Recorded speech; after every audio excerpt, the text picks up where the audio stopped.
ये कहानी है 1938 की।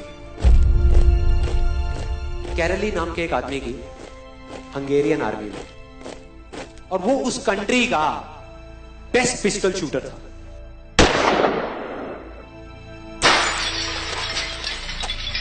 जितनी भी नेशनल चैंपियनशिप्स हुई थी उस कंट्री में, उसको वो जीत चुका था।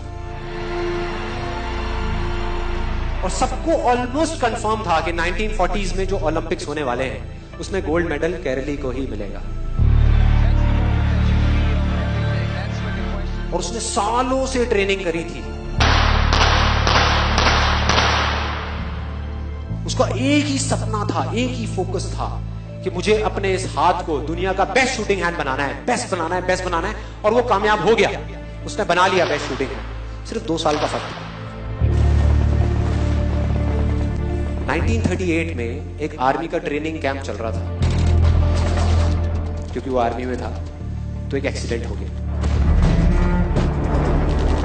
उसके उसी हाथ में जिससे उसने गोल्ड मेडल जीतना था, उसमें एक हैंड ग्रेनेड फट गया और वो हाथ चला गया। जो उसका सपना था, जो फोकस था, सब खत्म।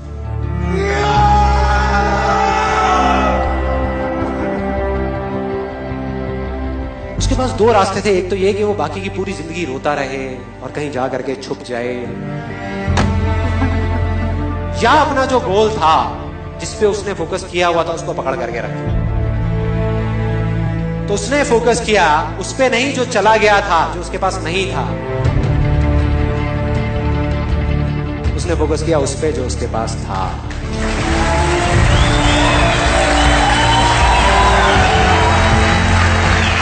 जो उसके पास था। और क्या था उसके पास में? एक लेफ्ट हैंड,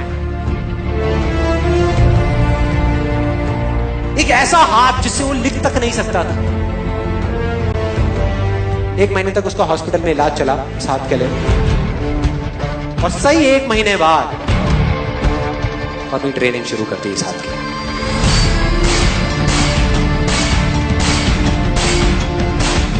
ट्रेनिंग के 1 साल बाद, मतलब कि 1939 में वो वापस आया। नेशनल चैंपियनशिप्स हो रही थी वहीं पे हंगरी में, और बाकी भी बहुत सारे पिस्टल शूटर्स थे वहां पर। उन्होंने जा करके उसको कांग्रेचुलेट किया। कहा कि यार देखो, ये होता है जज्बा, ये होती है स्पोर्ट्समैन स्पिरिट, कि इतना सब कुछ होने के बाद भी तुम यहां पर आए हो हमको देखने के लिए और हमारा हौसला बढ़ाने के लिए। किसी को नहीं पता था कि वो 1 साल से अपनी ट्रेनिंग कर रहा था लेफ्ट हैंड की। और उसने जवाब दिया, मैं यहां पर तुम्हारा हौसला बढ़ाने नहीं आया, तुम्हारे साथ कॉम्पीट करने आया हूं, तुमसे लड़ने आया हूं, तैयार हो जाओ। और कंपटीशन हुआ। बाकी सब वहां पर जितने भी लोग थे वो कॉम्पीट कर रहे थे अपने बेस्ट हैंड से। ये कॉम्पीट कर रहा था अपने ओनली हैंड से। ओनली हैंड से। कौन जीता? The man with the only hand, Karoly जीत गया। लेकिन वो यहां नहीं रुका। उसका गोल क्लियर था कि मुझे इस हाथ को इस कंट्री का नहीं, इस पूरी दुनिया का बेस्ट शूटिंग हैंड बनाना है। उसने अपना सारा फोकस उठा करके डाला 1940 पे, जब ओलंपिक्स होने वाले थे। लेकिन 1940s के ओलंपिक्स कैंसिल हो गए वर्ल्ड वॉर की वजह से।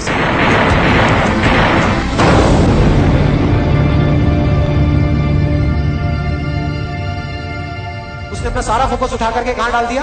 1944 में जो ओलंपिक्स होने वाले थे उसके ऊपर। और 1944 में जो ओलंपिक्स होने वाले थे वो भी कैंसिल हो गए वर्ल्ड वॉर की वजह से। फिर से कैंसिल।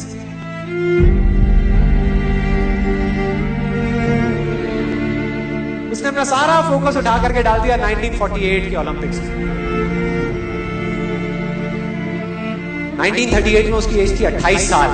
1948 में उसकी एज हो चुकी थी 38 इयर्स। और जो यंगर जो प्लेयर्स आते हैं निकल करके, उनसे कॉम्पीट करना मुश्किल होता चला जाता है। लेकिन मुश्किल नाम का ये वर्ड था ही नहीं उसकी डिक्शनरी में। वो गया, पूरे वर्ल्ड के बेस्ट शूटर्स आए हुए थे जो अपने बेस्ट हैंड से कॉम्पीट कर रहे थे, और ये अपने ओनली हैंड से कॉम्पीट कर रहा था। और कौन जीता? The man with the only hand.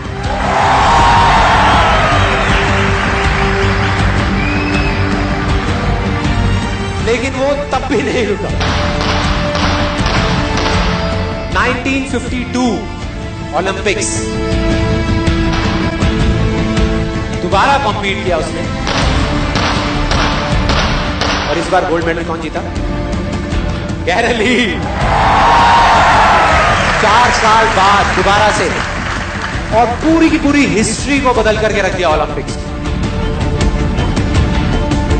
इस पर्टिकुलर कंपटीशन में उससे पहले किसी भी एथलीट ने लगातार 2 गोल्ड मेडल्स नहीं जीते।